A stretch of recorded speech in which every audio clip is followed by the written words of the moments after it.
community because, okay. So this topic is very important for Indian community because the cultural practices of handling children had unintentionally caused suspicious and complaints of child abuses or child violence against some parents. For many families who never intend to harm their children in any way, the complaints from the daycare or their school have come to a total shock, and the child abuse handling process from the social services has caused agonizing situations. So now let me introduce our speaker of the show. So here is Anita Novitsky. She has been working long time in positions in the Family Federation of Finland that promote the integration and well-being of families who have moved to the country. She is an expert in multicultural issues and provides support for the immigrant families. So hi, Anita. The floor is yours. Hi, thank you. Would you introduce other participants or should I start now? Maybe I can introduce other speakers and panel members also now, or how do you? Yes, go ahead, Shalini. Yes, yeah. Okay, so we have other panel members. Paivi Marianan, she is the Director of Education from Hammack University. She is expertise in many different area and topic, one of which is children's learning and pedagogy. Hi, Paivi. And then we have Dora. She is a project worker at YWCA, which is a large network that offer activities and support for women, girls, and families. She is an expert in many areas, especially in peer support for mothers. Welcome, Dora. And we have Ketki Kulkarni. She is a fellow researcher, marine and Arctic technology at Aalto University. Ketki is one of our own, a fellow IWF member who was lived across globally and has knowledge of many cultures. And she is also a mother of 5 years old. So hello, Ketki. So we are looking forward to this session. Okay, thank you for the introduction. So I won't repeat anymore. My name is Anita, and I've been asked to discuss with you, not give a lecture maybe, but discuss with you about the child upbringing in Finland and about the issues that many immigrated families faces when they move to a new environment, and some things, some expectations, some issues about parenthood are not so familiar to the people who are moving here, as well as it wouldn't be so familiar for us if we would move to some other country. So usually when I work with families, I have quite a long history of working with children and families. I started in the kindergarten working normally as a kindergarten educator, but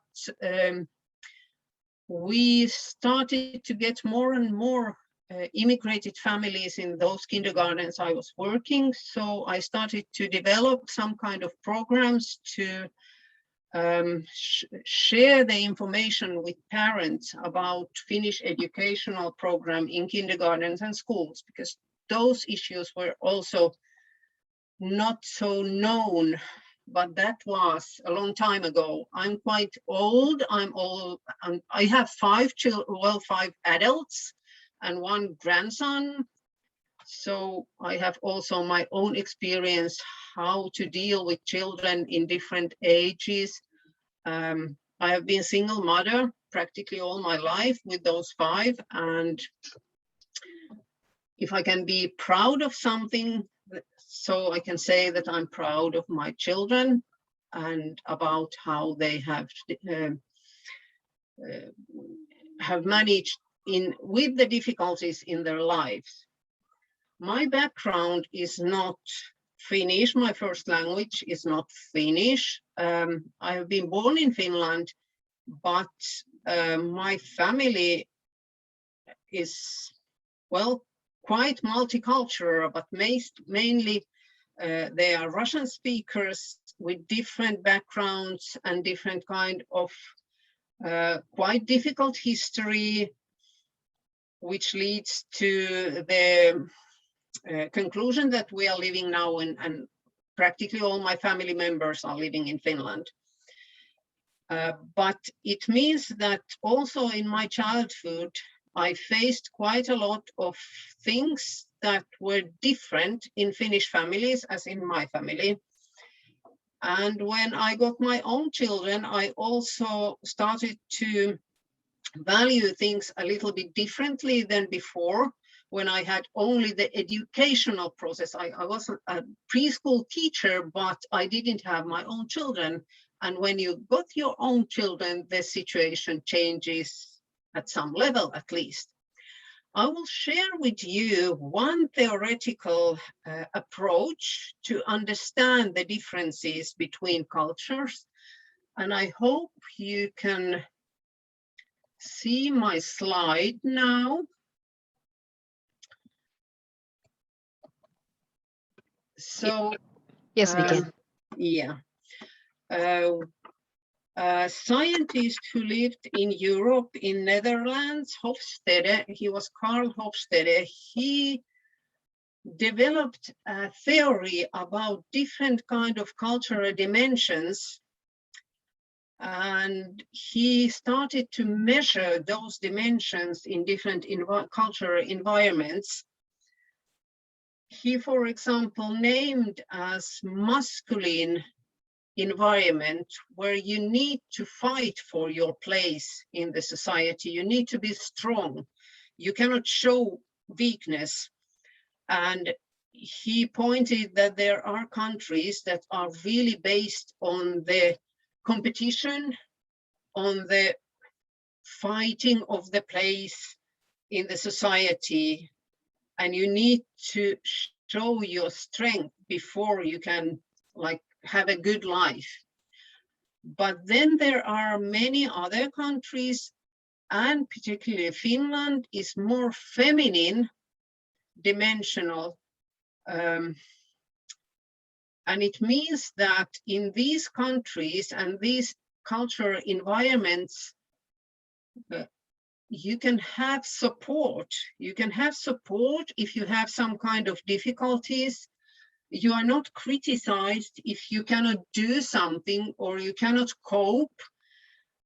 And those values are in whole society, so that it starts from families, goes to schools, to kindergartens, to work life, and even to politicians and decision makers. All the system has based on the facts that you are not forced to struggle by yourself. You will have support if you need it. And Finland is practically quite feminine on those values. But in my knowledge, India is more like country of competition, country of you need to be best at school, you need to manage your tasks, you need to show that you can cope, and society doesn't support you in the, at least not in the same level. Of course it supports in some level, but not in the same as here in Finland. When we look at other dimension, which is called authorities, there are countries with quite low authority level. And in Finland, through Hofstede, he said that Finland is a country with really low authority level.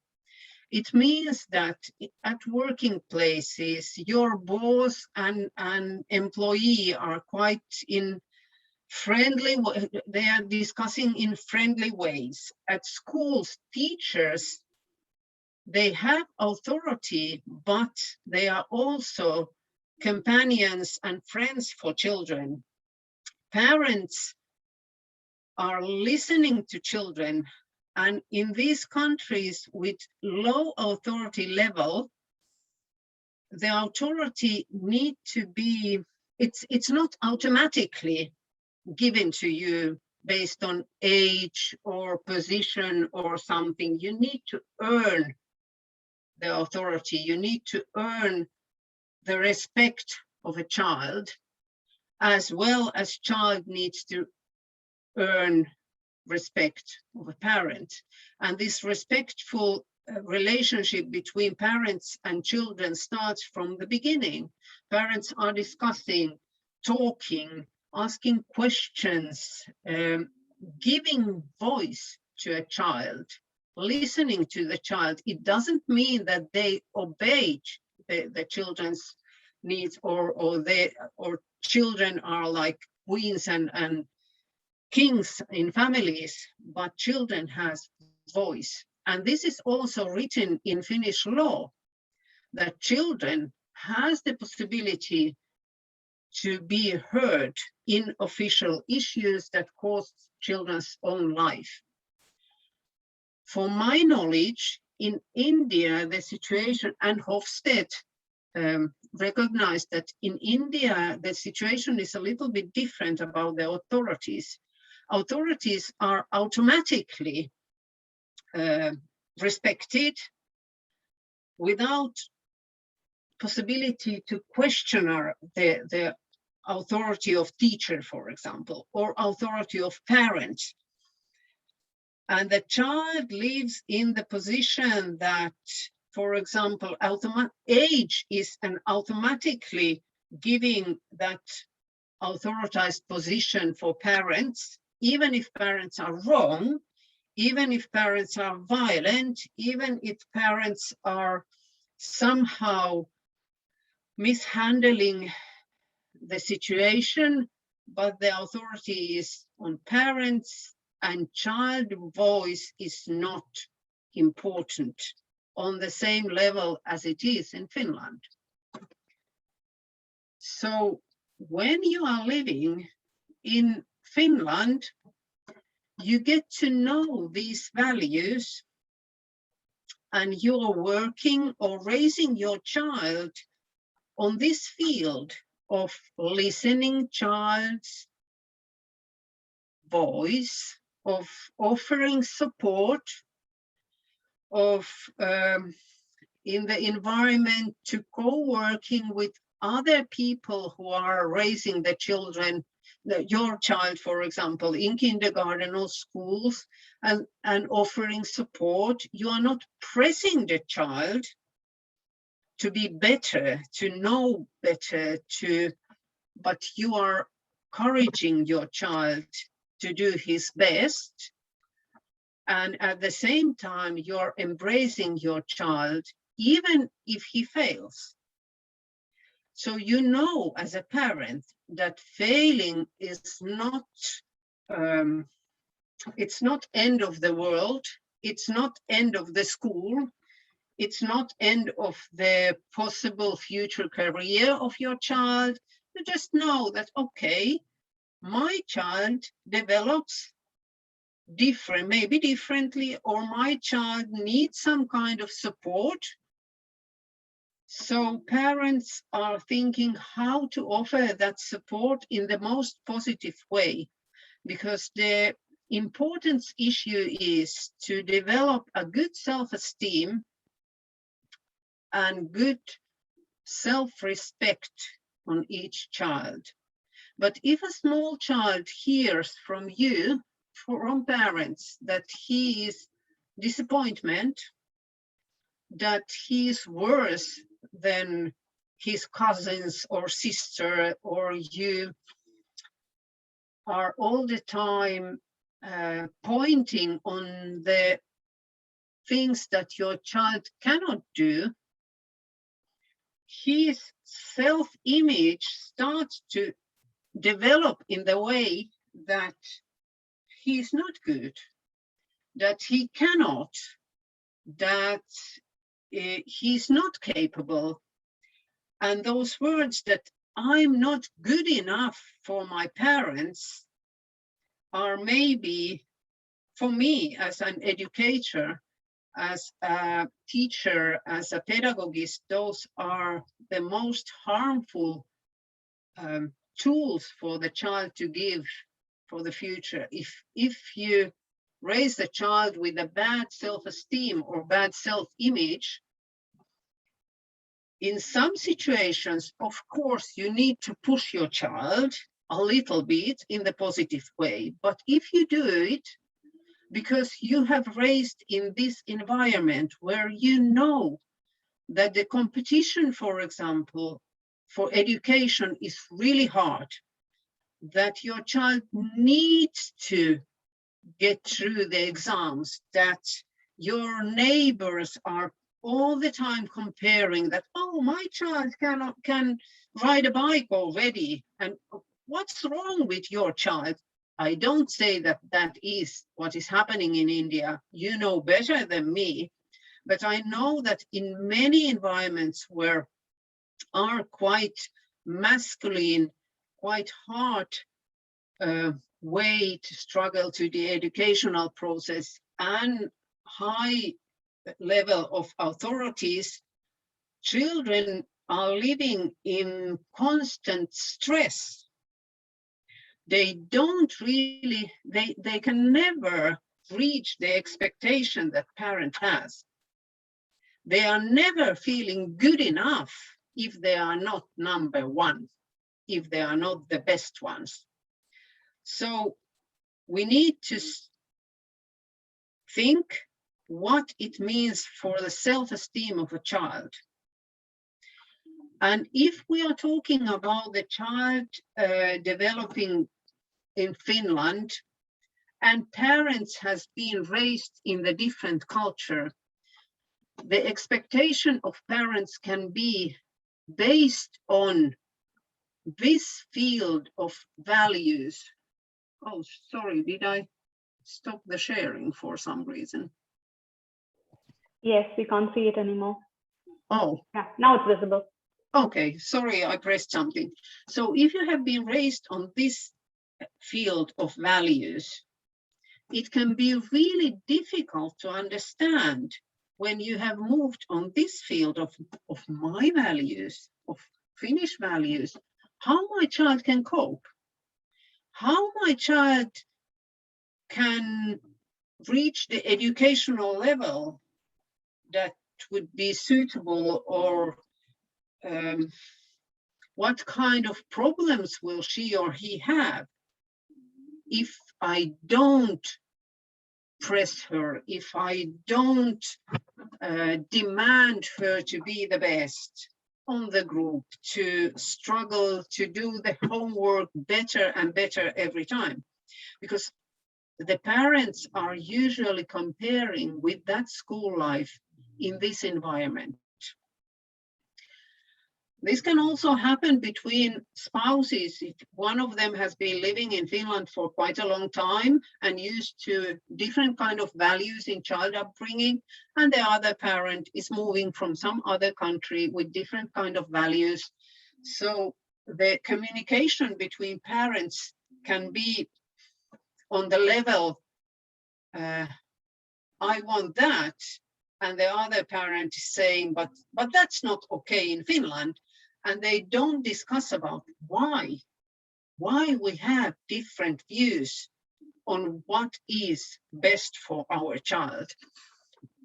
And when you stop to discuss, for example, with teachers or with kindergarten teachers, what is the best for my child, that can open different doors to think how to embrace my child's knowledge, how to embrace my child as he is, without expecting something that he cannot reach now. How I can, on the positive way, we have in Finland a word, kannustava kasvatus, upbringing a child with support in the most positive way, like without pressing the child. If you just if you just translate the words, it doesn't mean the same as it means when you are using those words.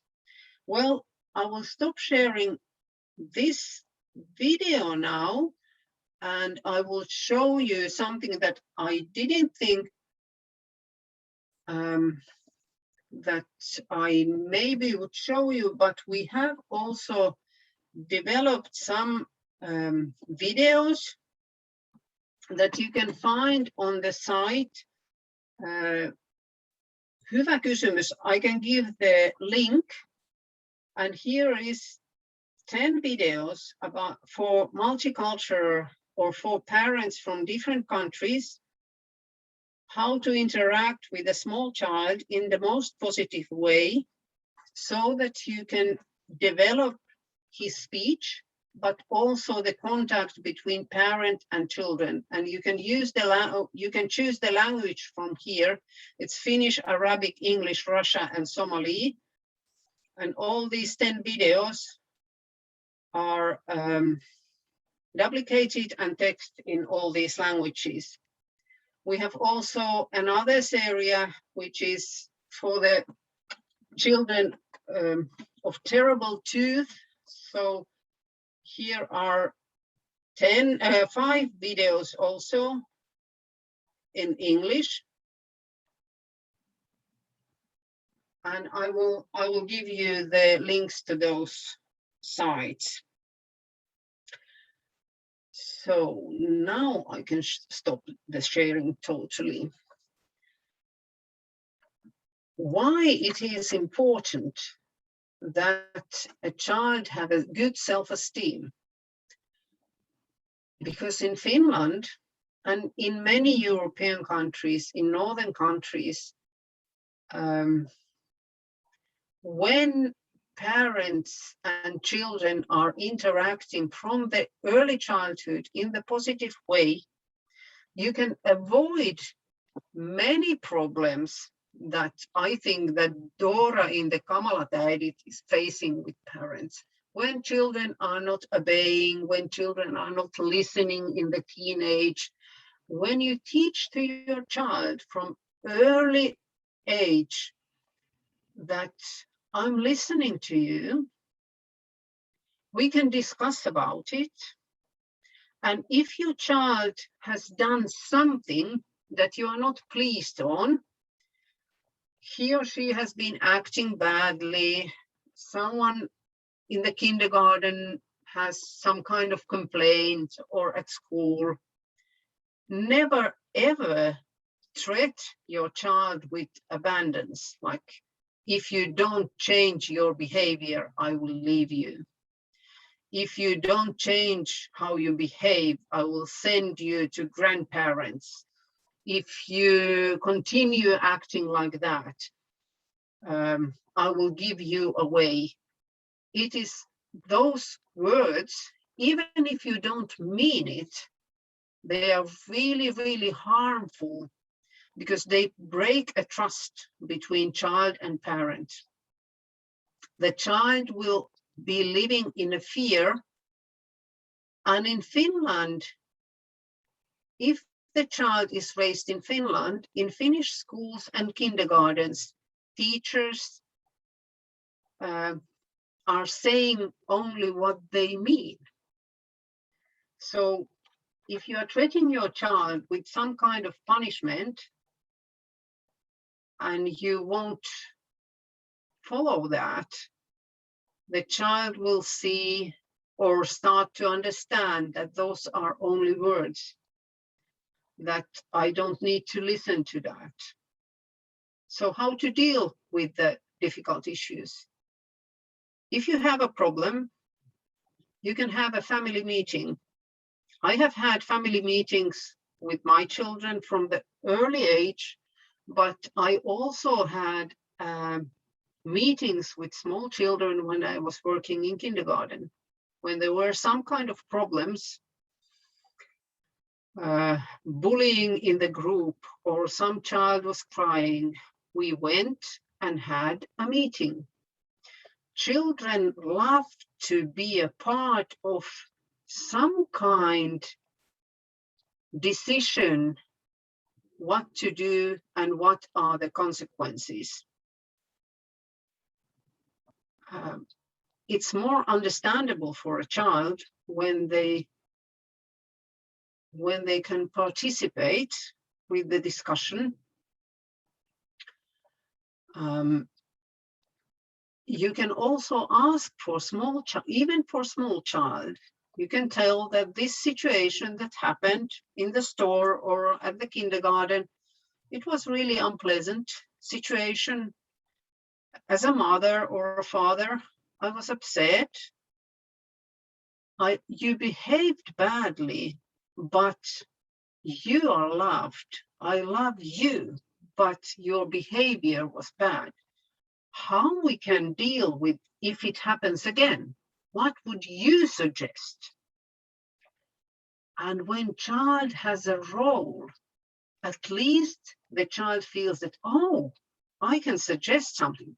You are not obligated to agree with that suggestion, but you can teach at the same time your children to discuss, to tell their own opinion,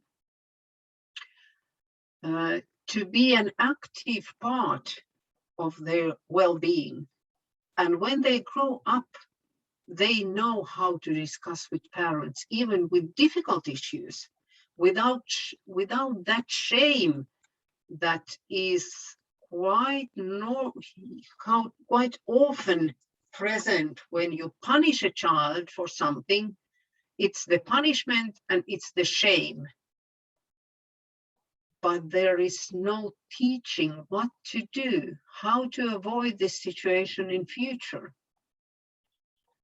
And if the discussion is, usually we parents just give orders to children. Next time you won't do that. Make it as a question. If next time you at the store will cry and demand candies, how do you want me as a mother to act? We have agreed that we won't buy any candies, but how I should act? So let's agree that. And that gives a child a possibility to be active on his own life. If your child doesn't know something, if he has problems at school, ask for him. Why? How can I help you? What can I do for you? If your child has a problem, for example, with time, we adults, we are quite similar with time. We know that we need to be at the workplace at 9 o'clock. We cannot be late. For a child, time and clock doesn't mean the same. If you say on the morning that we need to go in the 5 minutes, he doesn't know what the 5 minutes means. If you say to your child that you need to stop playing with PlayStation in a half an hour, he doesn't follow the clock because he's so in the play. But you can use, for example, so-called egg clock and put the time on. The egg clock shows when the time goes. You can also give some kind of warnings for child. We have 15 minutes to leave. Then you can say again, now we have only 10 minutes and now we have 5 minutes. So your child will be ready to go when you need to go. But if you just say that we need to go in the 15 minutes, he cannot understand how much time it takes, what it means. And then when you say after 15 minutes, we need to go now, he can be upset because he didn't follow the time. For him, the 15 minutes doesn't mean anything. So try to support your children in the positive way. And I see that there are Yes, thank you so much, already Anita. links there. Yeah. Yes, yeah. Thank you so much for that. I mean, we were actually kind of joking before you joined the call that, like, you know, we are living in an age generation right now that we are afraid of our children, you know, their sentiments and everything. And as well as we were in a generation where we were also afraid of our parents. So it's really nice to hear the suggestions that you gave on parenting. Of course, parenting is different for each, and each of them do it on their own way. So Yeah, having said that, maybe we'll now just go into the panel discussion where that's we great. have some questions, and any of you can come forward and answer that for us.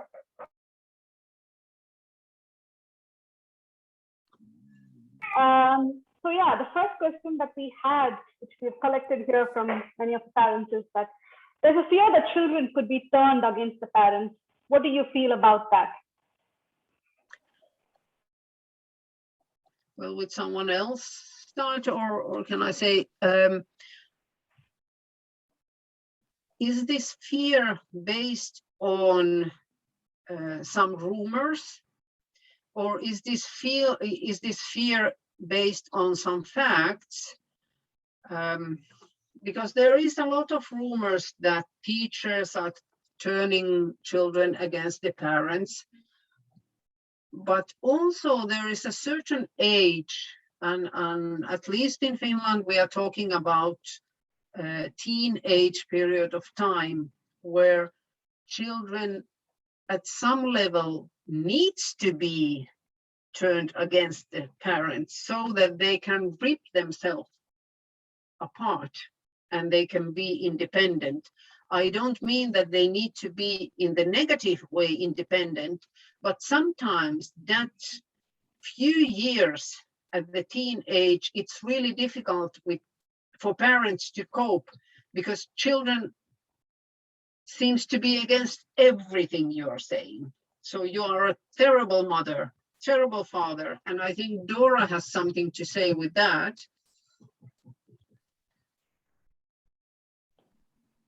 You're muted, Dora. Yeah, so if you'd like to add. Sorry. Thank you. Thank you so much. Thank you for organizing this event. Thank you for inviting me. Thank you for the presentation that we just listened to recently.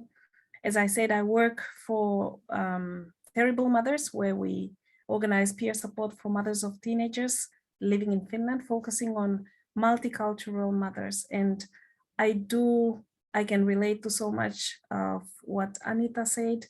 And I have to say something about the fear of turning children against parents.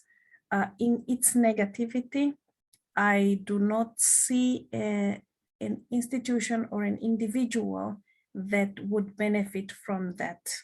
But of course, as Anita said, for the sake of the children's independence, it is relevant that the children's sense of self-worth is encouraged. And sometimes as a parent, I am also a mother in addition to my work. And I would give an example of perhaps that probably some mothers or some parents can relate to.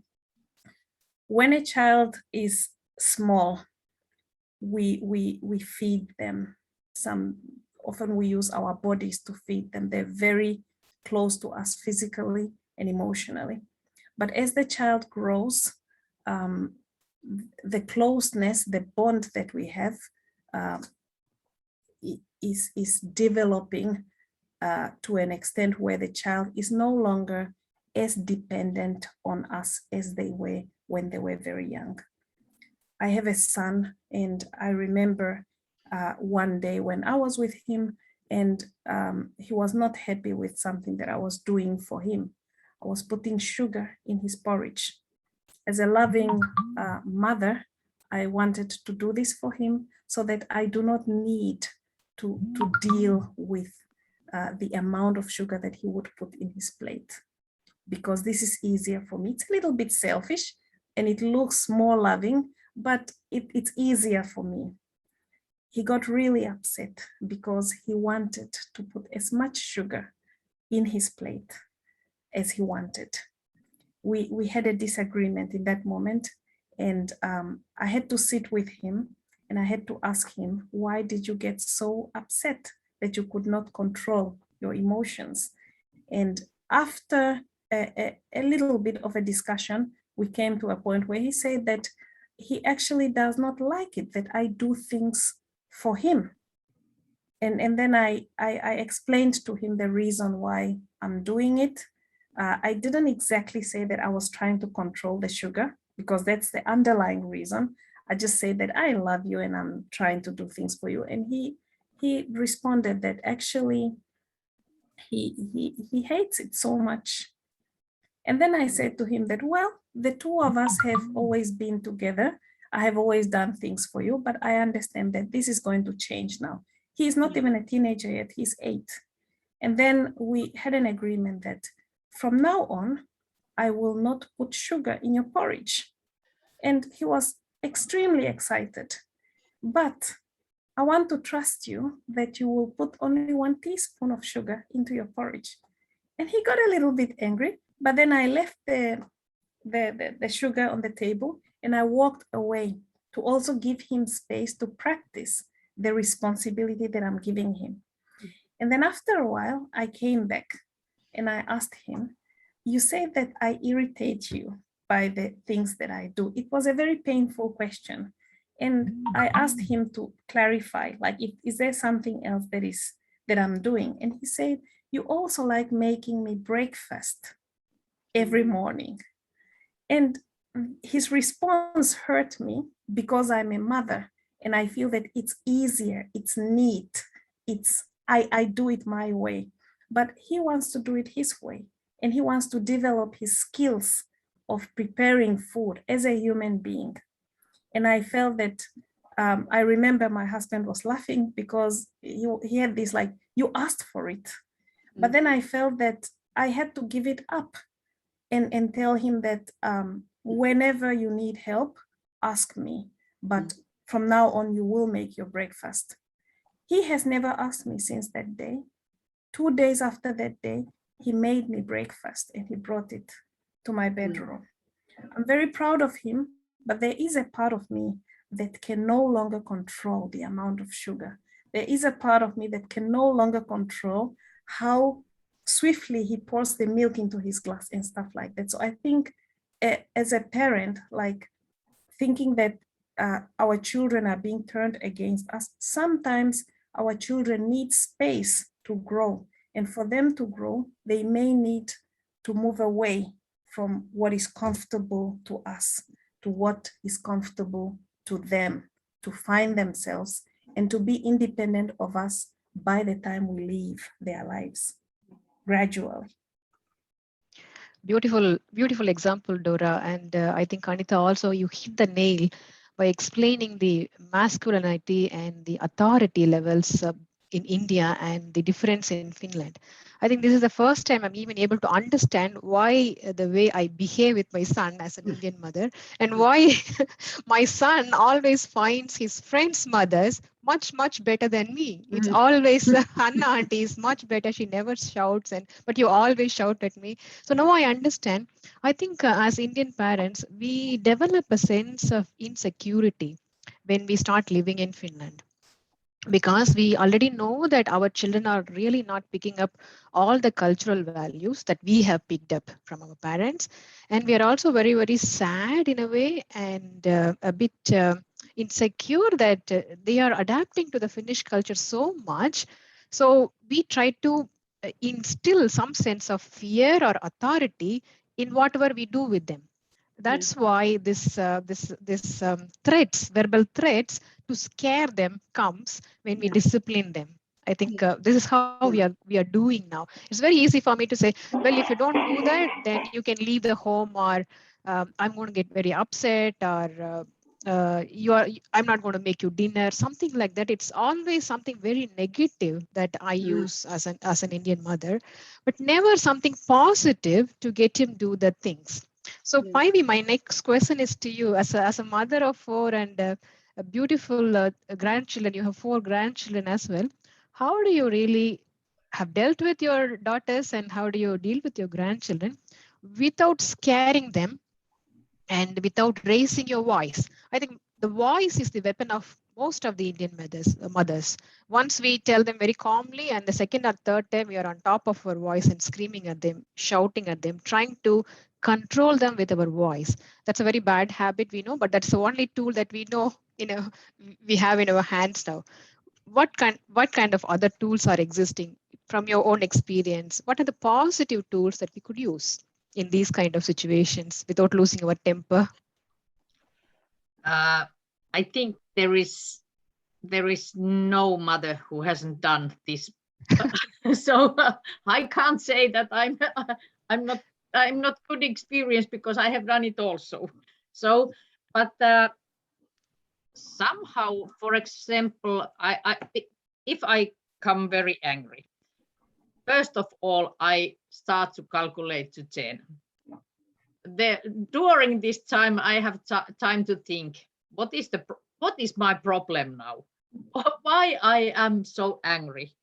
And because normally this situation, there is something, I can say that it's more or less, it's my own problem, because I'm angry, that there is happening something which I don't like. But if I go, okay, I give you one tip. One what I have used with all my kids is that I say that, okay, I count on 3, and before that it has happened. But none of them hasn't. I have counted on 2, but after that they think that, okay, now it's better to do that. But I have used it only a couple of times, so it means that I can't do it in every day, not even every year. But when I'm very angry, I can say that now I count on 3, and before that you have to do that. If we go back to the Anita's presentation and earlier experience, what I think is maybe the big problem is between the generations, when we are talking about values and attitudes, how I can deal with new values, how I can accept that my children, they don't have the same values as me have, and they don't even have the same religious. For example, one of my daughter. So it takes time for me to accept the new things and accept that you can live your own life different way than I have done. And maybe that's the one, maybe I have grown much during these these years, and this is maybe the biggest problem, how to deal with different kind of cultures, values, attitudes, and how can I say that your lifestyle is not good? I don't think it's good. Of course, drugs, things like that, I can't accept. But anyway, we have to understand that nowadays there are different ways to live, and that's important. And maybe one of the most important thing what I have said to my all children is that whatever you have done, you can come to home. Yeah, that is a fact. I could give one tip to all parents who are raising their voice. That's not only bad thing. And I can say that one of my children, she's now 26 years old. When she was approximately 15 or 16 years old, she was blaming me that I haven't been raising voice. So she was afraid when she went to his friend's home and there were parents who were yelling. So my daughter said that you have done something wrong with us, why you haven't been yelling. Try to lower your voice when you're angry, and you can speak really on the low voice. It's more effective. And then there is so-called parrot talking. Repeat as a parrot what your child said. When your child is yelling that you are a stupid mother, all mothers are better than you. Just, oh, do you think that I'm stupid mother and all the mothers are better than me? Please tell me more. And your child, I just said it. Yeah, I heard that you just said it. You just repeat what you hear and repeat what you hear. And eventually your child starts to, okay, she hears me. She hears what I say. You never buy me any candy at the store. Do you think that I never buy you any candy at the store? And you can start a discussion that way, instead of saying, no, I said at home that we never want, today we won't buy any candies. Why you are lying? I buy you candies every Saturday. And you start to be angry as a child because your child is blaming you of something and you know that you have bought a candy on the last week and he's saying never and you are the worst mother. And it hits you quite hard. But when you repeat, you started a conversation with your child and you hear what he or she is saying. So that's a tip for you, parrot talking. That's a brilliant tip. That's a brilliant tip. We have never heard it from anyone else before. And Paivi, thank you also, because the counting 10, I think we have tried to that some extent, but telling the child, making sure that he or she is always loud and whatever she or he does, that she's always welcome into home, and we will always, as parents, we will always support them. I think that's a very strong message that we have to communicate to the child in many ways. I don't think as in Indian families we really take that as a point and are doing it, even though we love our children and we are living for them in a way. We don't do that so verbally. But now I turn to Ketki as a fellow mother, and what are her struggles or challenges, and what has she taken from this conversation, and what challenges question that she wants to pose to the others. Thanks, Kit, and thank you, Anita, Dora, and Paivi. So there's just so much interesting content going on here, not just as a mother, but as a researcher. I'm like taking notes, scribbling, noting references. And what I'm really enjoying is that it's not just anecdotal or just experiences, but also some good studies which are based in like some academic rigor, the conclusions that are being drawn by all three of you. And it's just such pleasure to hear clear, concise action items coming out of this. So whether it's Dora's example about control, or Anita talking about masculinity versus femininity in a country level, which is really interesting, or Paivi being very honest about all mothers being same in some way, and yet how we can introduce things. I just would like to weigh in on this whole India-Finland parenting styles. Like I have raised my 5-year-old in different cities, in India as well, and in Singapore, and then a little bit of US, and now in Finland. So the same child and the same me, we have been through different circumstances. And when I see this research, it just made me think, okay, like, is this sort of analysis applicable to other cultures as well, not just India and Finland? And my observation is that the level of authority that is exerted by parents in their parenting is somehow proportional to the consequences of failure in that society. So like you rightly mentioned, that Finland is a society that is very supportive about mistakes, whether it is in the workplace or in your parenting, and you get a lot of community support, you get like funding to cover up for your mistakes. Education is guaranteed, there's unemployment support. So in that sense, you feel protected. But such is not the case in a country like India, where consequences of failure are high. And I'm not just talking about not being able to secure an admission in a good school. That is one of the consequences. Like if you fail, it's not like your parents just want to show you off as the best child. There is a very real consequence that they will not be able to afford admission for you anywhere else. And that could end up a big life-changing difference in your life. Like you could be a graduate earning something really well and making your own life with a house, or you could be living rental for the rest of your life. So the consequence of failure is super high. So I know this because I experienced this while growing up, and my parents told me, like, either you make the merit list for engineering or you go to like a free this thing. There's no in between. You cannot afford to fail. And there is no concept of taking a year off to prepare for that entrance exam. You have to make it in this 1 year.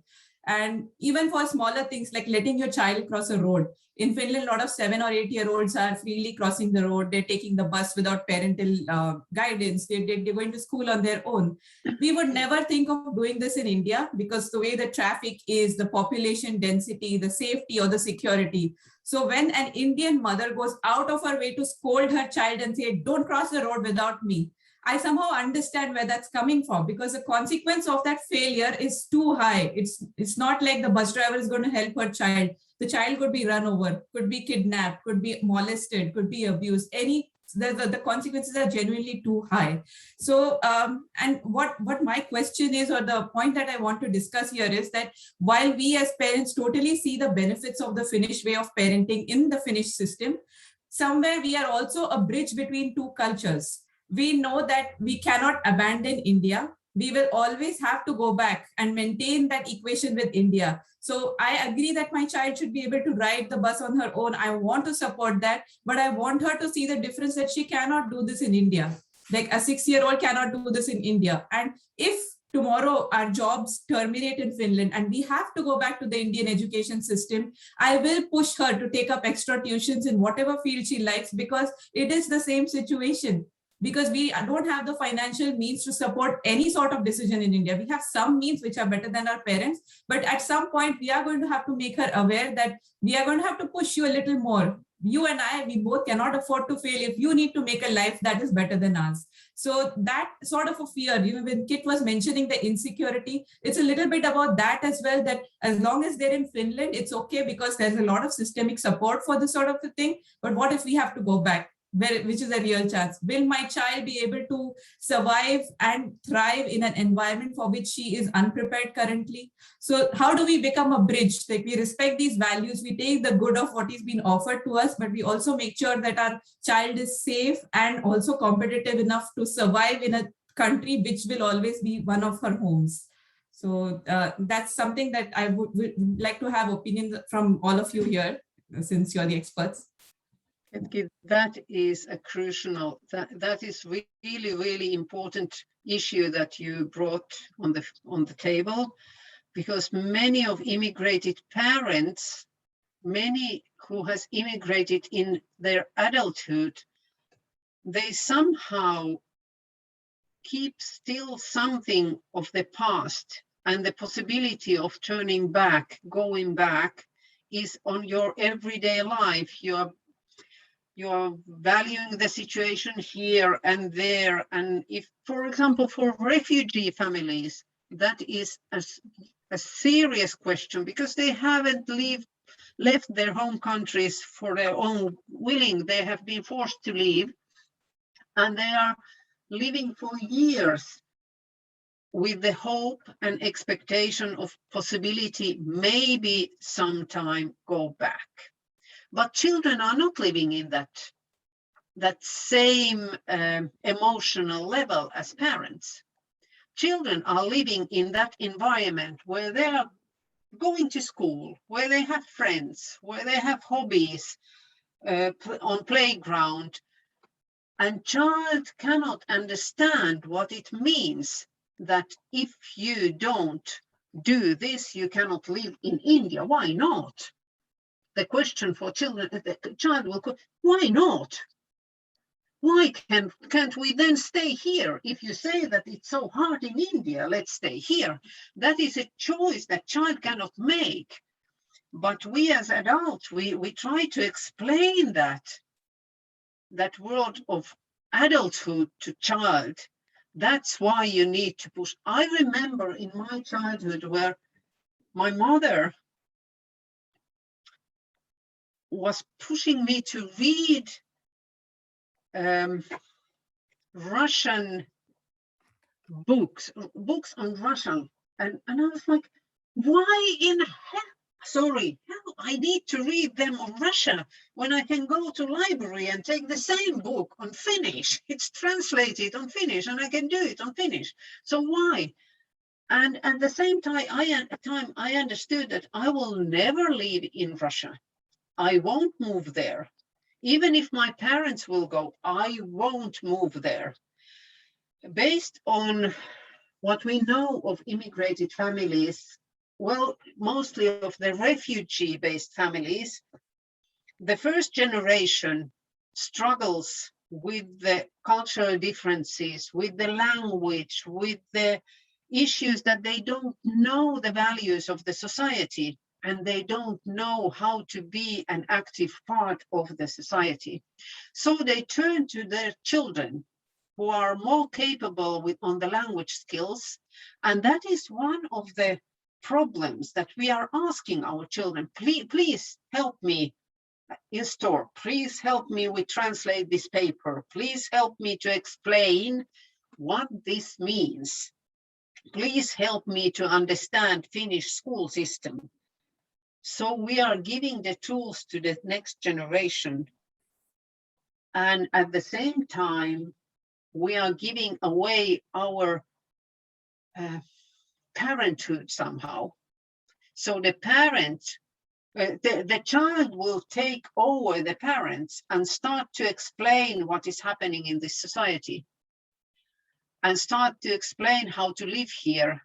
And that is hard for parents, because that is one of the, if I read the question, that the children can turn against the parents. Child who knows better, who understands the society, child who is leading the family instead of parents, yes, he can turn against the parents. Yeah. Okay, maybe I can go ahead with the next question. I just wanted to ask this. So, how do you, or how do we can restrict the children without, we cannot restrict the children. How we can explain the children without restricting them their freedom or independence to do their work, or to be very responsible. Maybe if I can give some example, I have a daughter, she just turned 6, and right from the age when she was 3 years old, I remember I used to tell her after she eats, she needs to put the plate or bowl inside the sink. Not only she puts it, she also rinse and put it, and it has been a habit for her. And that was very easy at that age for me. Till now, she's doing it very regularly. But then there are other habits when she comes home from daycare or from anywhere, or from when she goes out and she comes back home. Not every day she put her jacket in the hanger and put it in the cupboard. She will just put most of the times, put it on the ground or on the floor, and then she quickly run away. So sometimes, yes, I do have patience. I will call her, can you please do that and go, and then you continue your work. But sometimes I get very upset. But then, so not it's not that every children does all the work or all their responsibility, they fulfill their responsibility throughout the day. There are some they do, there are some they don't, even after we politely say multiple times. But then I don't know how. I just wanted to ask Paivi or Dora, anyone, so if you can give some examples how to, because we know how not to tell, how not to enforce them to do their responsibility, but how to is a big question here. Well, I can answer to you, at least give a tip. If your daughter throws her jacket on the floor, who picks it up? Does you pick it up? No, I No. will call Okay. her and do it. Hit the jacket. When it's on the floor, you can just hide the jacket, and next time she needs to go out, she will look for it and you'll say, I don't know where it is. You didn't put it on the place, so I don't know where it is. You need to find it. I have had a parent who was struggling because his son never put the dirty socks on the dirty laundry. They were lying on the floor. So the question was, who is picking the socks, or who is buying the new socks for him? When the socks get finished, there are not any more clean socks. He will pick the socks. But we are not so tolerated as a parent with the mess that kids are doing. When they are throwing things on the floor, when they are coming from shower and the towels are on the floor. But when there is not anymore, the jacket is, I don't know where it is. It's not on the place. It's not my responsibility, it's yours. And I really can recommend so-called family meetings. On my family, I had 5 children, so all of them had some kind of tasks at home, but we regularly had family meetings and we discussed about the homework, what are those responsibilities they need to do, and what are the consequences if they don't do it. So if you don't put your jacket on the place, what are the consequences? Talk with your, just on the good, on not on that day when she throws it away, but just inform that on next Saturday we will have a family meeting and discuss about our family rules. So what will happen if mommy will throw my jacket, or you will throw your jacket on the floor? Can your child hide it? You can write it down. Yes, if I throw my jacket on the floor, daughter, you can hide it from me. If you throw the jacket on the floor, so what will be the consequences? And she will say, you can hide my jacket. Great, I will do it. And then you need to remember that. Yeah, maybe I should try this, because usually what I do, I call her and I ask her, I just stand there and I will wait until she does it, and then she will just look at me silently and go away. But then maybe I should try this. So Yeah. Yes, I think along with Shalini, I also wish that I know this magical trick of hiding things. And oh, I think I would have hidden half the things in my home with my teenage son. Yes, I would like to ask Paivi and Dora a question. And how do you answer from a Finnish perspective from Paivi, and from your own cultural perspective from Dora? We talked about children and instilling very good positive self-image in children, right? Yeah. How do, I mean, as Indian parents, I've never thought about a self-image for my son when he was a child, because I thought that, okay, I am a parent, I can do whatever with him. But Paivi, as a Finnish mother and a grandmother, how do you make sure what kind of a self-image a child has, your children or grandchildren have? What kind of questions that you asked to make sure or to understand what kind of an image that they have? And Dora, the same question to you from your own understanding, from your own culture. How do you see it? What kind of questions you ask? And you can also give us some examples from two cultural perspective. You say self-image, but I first of all I want to talk about little about self-esteem, because there is link for it. Yes, please do. Because I think it's important in Finnish school system also, but also in Finnish families. I think it's nowadays youngsters also think, young mothers also notice that it's important to find good things of your son or daughter, so that even though none of us is good in everything, even though you think that he should be, but somehow I think it's important to find some good things which you can support. So for example, football or math or whatever it is, that's very important. I think that's the main thing. And you, of course, if you think that you have realistic self-image, you don't have only good things. So you have to support these things which you notice that, for example, the social skills, which are extremely important in Finnish school system. So how you can support these, but you don't have to say that, hey, you are not good with other people. So you need to train it. So, but you have to understand that probably we have to find more peer contacts and give this kind of possibility, and probably give some kind of tips for that and things for that. But I have seen too many also Finnish children who can say that they are not good at all they don't have any good things because they self-esteem is in bad condition, and that's very problem. If young people think that he's not good enough, nothing, he's not at all good. So what do you do in the case that a child feels that he or she is not good enough?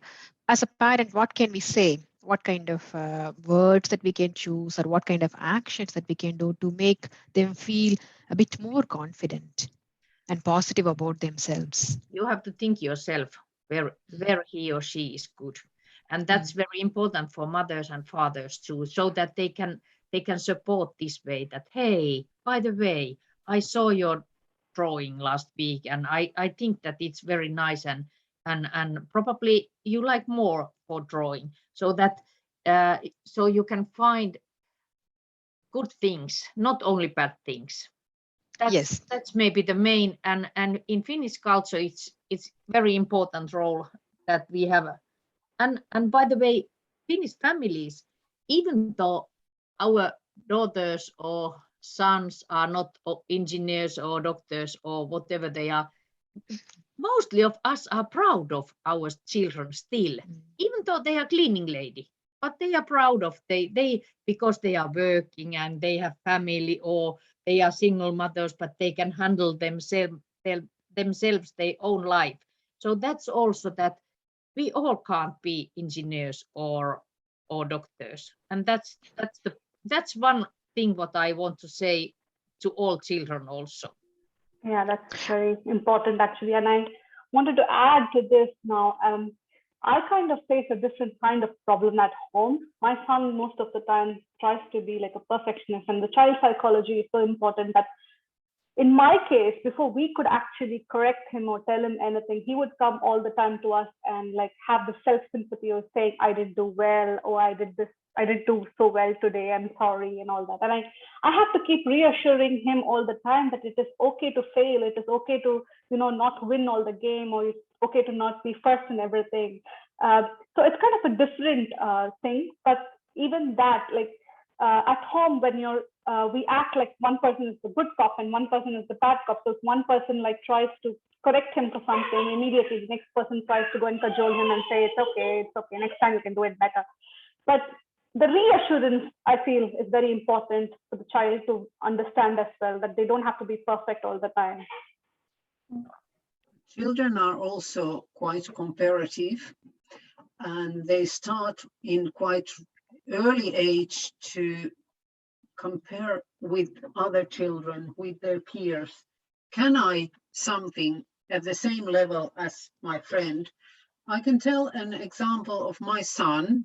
He's now 33, I think, 32 or something.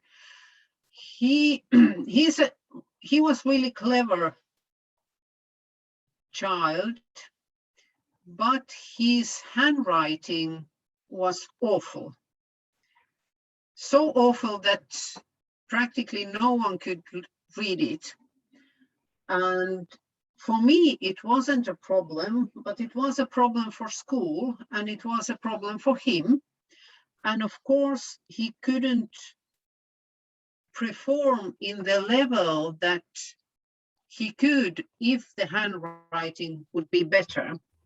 And because he was in the Finnish-Russian school, in Russian culture, handwriting is really, really important. And children are learning to write in really nice way. It's clean and understandable, and yeah, okay. He couldn't manage with that. So I thought as a mother that that's not his problem, that's my problem and school's problem. We need to solve it somehow. So I bought a computer for him because he could write with a laptop in the way that all teachers could read it. He could read it, it was understandable. He could write an essay at the same time as his schoolmates, but before that he couldn't. He could write probably one sentence on the same time as his schoolmate writes all the essay. And the teachers in that school, at least one teacher was so-called old school teacher. He was like, what is this handwriting? But for him, having the laptop, and I forced the school to accept the situation that he is writing with laptop. With skiing, skating was the same. He couldn't, and with shoes, because his hands didn't work in the same as, I don't know, normal, different children's hands. He couldn't tie his shoes. So the solution was not to say that you need to practice until you die, but you need to learn to tie your shoes.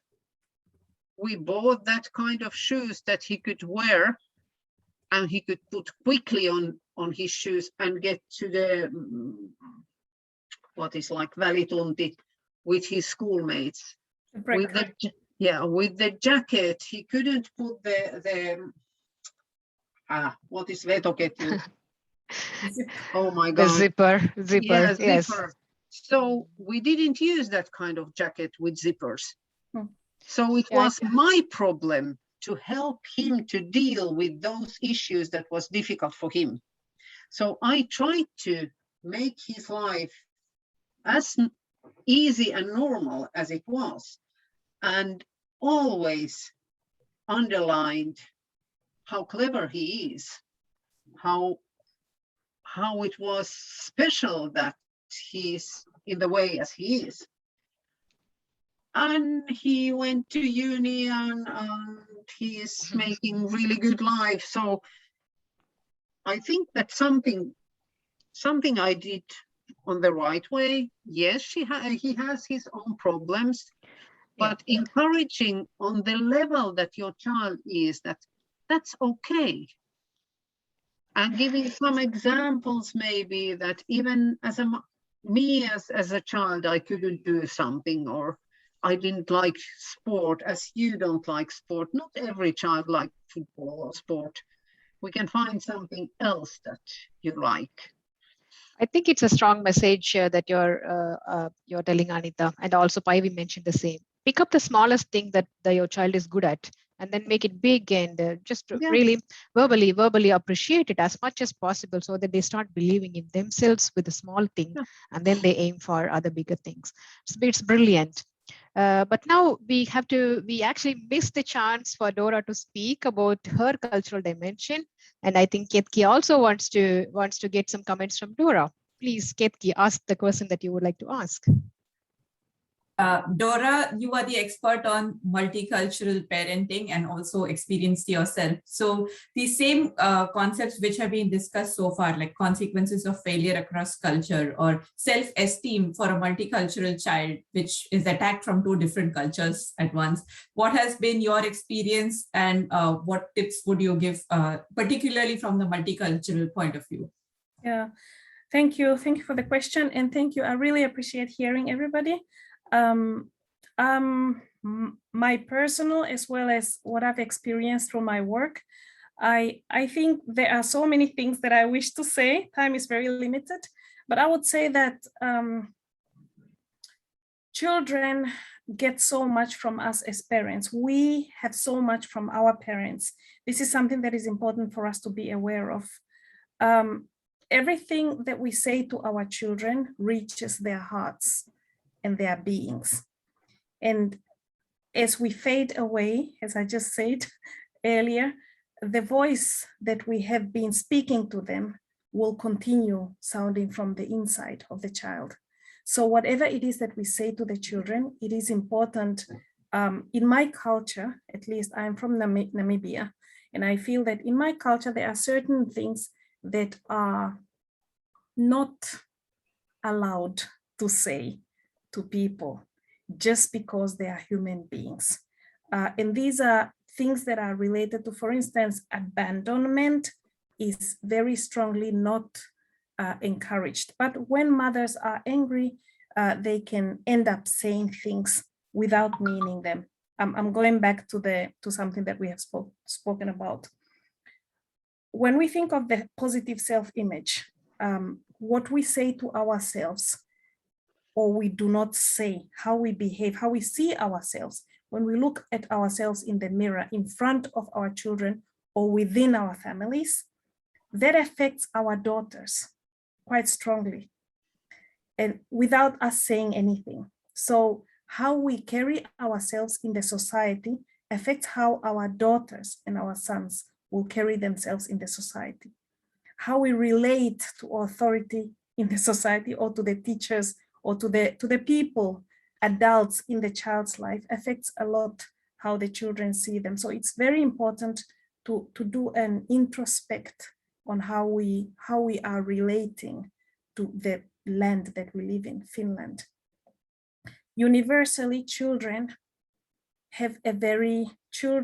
human beings have a need to be seen and heard.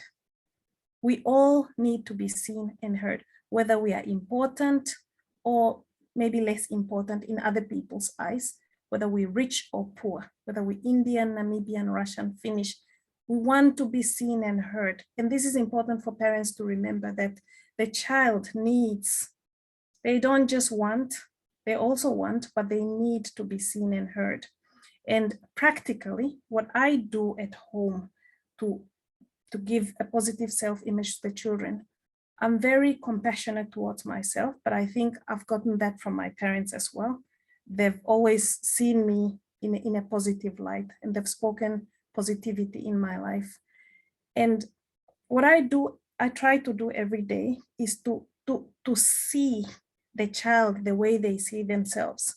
I am Namibian, and I've chosen to not so much speak to my child about who they are as much as ask them how they feel about themselves. And I've heard very interesting versions of who they are. The first time I heard that somebody in my family is an Afro-Fin was from my son. And this was interesting because this is a term that was not, and he's only 8 now. But in between, he has been a Finn, he has been an Afro-Fin. Currently, he's Finnish Namibian.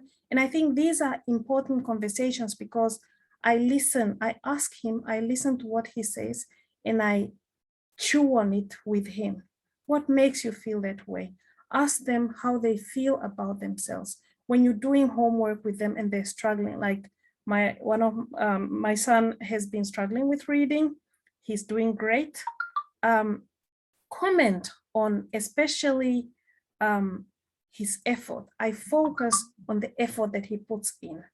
I celebrate the success, but I appreciate the effort. Whether he succeeds or not, I focus on the effort that he puts on because I feel that I think it resonates also with the Finnish school system because I noticed that the teacher or the school celebrates the children that try hard and they're competing against themselves.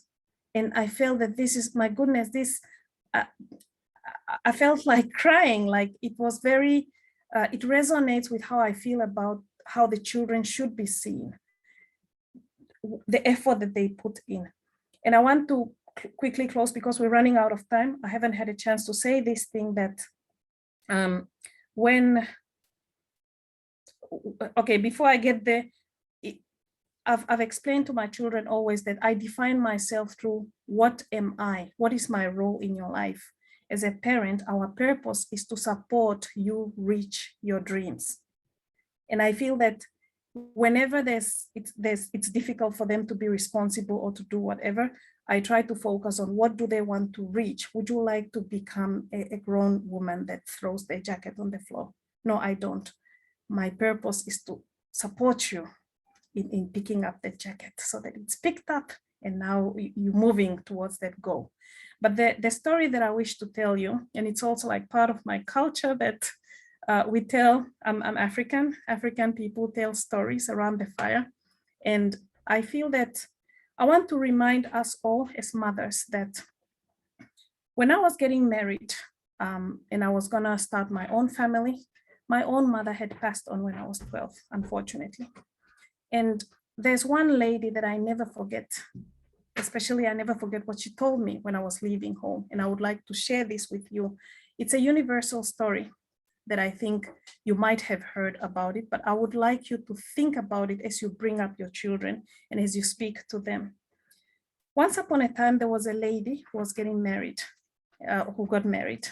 And all her life, her mother had cooked meat in a stove. I can't remember all the details, but there was meat in the stove, and she had always cut certain parts in her family.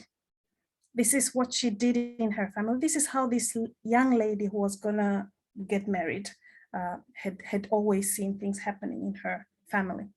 Now, when she got married, she got a richer husband, or they had a bigger stove, and she started cutting the same pieces off from the meat, threw them away, and then she cooked the meat the way her mother had done it. And then one time the mother came to visit her and she was asking her, why are you doing it this way? And the daughter said, you've always done it this way. Between the mother and the daughter, there was never the question why. When I asked my children, how do you feel about this? Why do you feel this way? And receive the answers and receive the emotions. In that way, the child is heard. Receive their opinions, receive and accept how they feel even about themselves in that moment. Make peace with it. If they don't want you to make them breakfast, listen to them and allow them to be. At the end of the day, the daughter said that you've always done it this way, so I'm doing it the same way. We as mothers, we tend to do so much the way our mothers did things to us, the way our parents did things to us in the environment that they brought us up in, because that way fit that environment. It helped us survive that environment. But when the new mother was cutting off the meat, and the mother told her, why are you doing that? She said, you've always done the same way. And then she said, but I did it because I had a small stove and I couldn't fit all the meat. If I had had what you have now, I would never have done that. And I threw the meat away because we had no means. So when you come from a place where the stove is smaller, and you get to a place where the stove is of a different size, please be free to maximize the potential of the environment where you are. The woman, my father's sister, she's my aunt, she liberated me from whatever it is from the size of the stove that I grew up in. Because I feel every time when I'm trying to put boundaries and limit and control, I feel, of course, I'm not gonna let my son use as much sugar as he wants because sugar is not healthy. But whenever we navigate parenthood in Finland, it's important to understand the sizes of our stoves as we parent our children, because that is the only way we can maximize the potential that Finland has, and the combination between the Finnish culture and the respectable Indian culture that has a lot of good things that we haven't really tapped into tonight has, when you just choose the best from both and you combine them to make them a third culture. Don't forget both. Take the recipe and don't cut the pieces as your mother did. This is absolutely beautiful story. Yeah, I think made us all emotional and relate. And I think this is the beauty of it, the blending of multiple cultures and forming of a third new one. Beautiful. Yeah.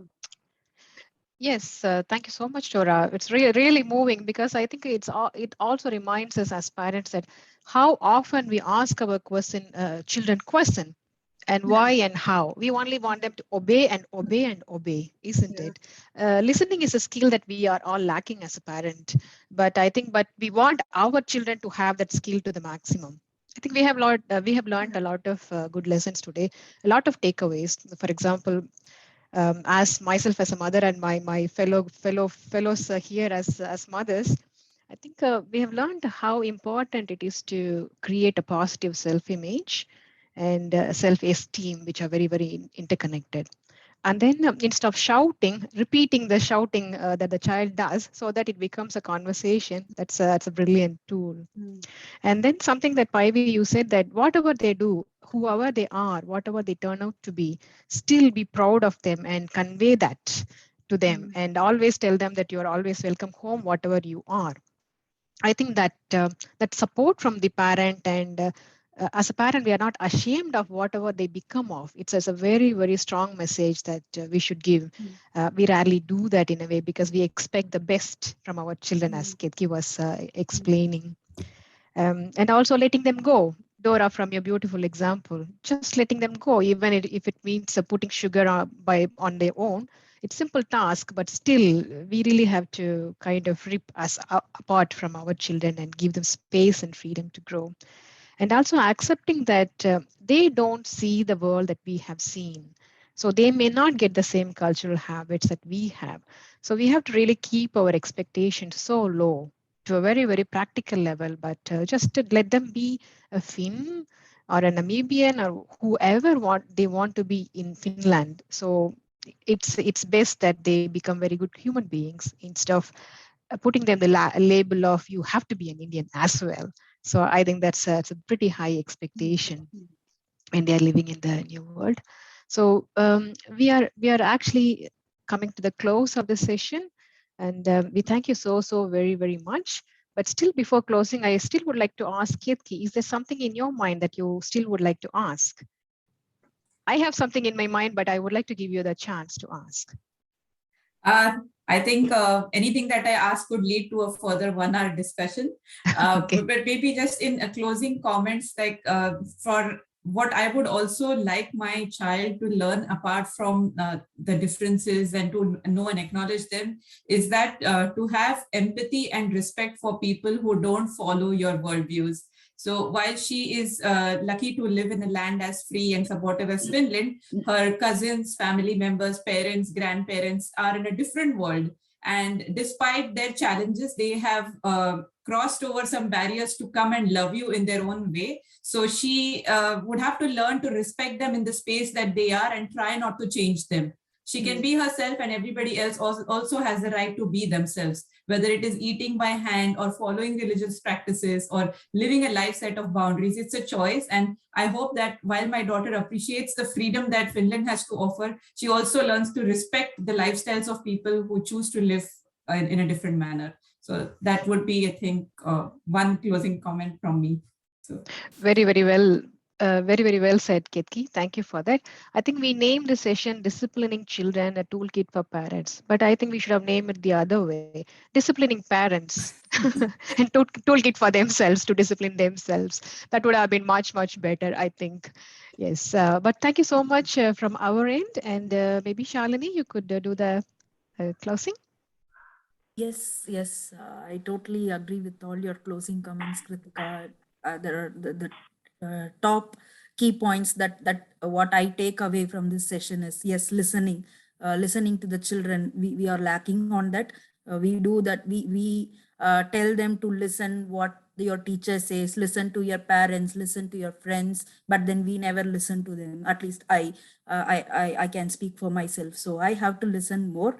And as Ketki mentioned, um, uh, uh, even though I'm very happy that she is growing in Finland with Finnish culture, but I always, maybe I'm very jealous that she wanted to carry forward the Indian culture also, but then now I take that from the story what Dora mentioned, it really moved me. So I shouldn't enforce her, maybe even for a small thing. When I ask her if you want to keep a bindi, a small sticker what we usually keep, but then sometimes she don't want, but then that lead us to a long conversation. It's okay to have it, but then I totally understand now. So that the environment what I grow and the environment what she has.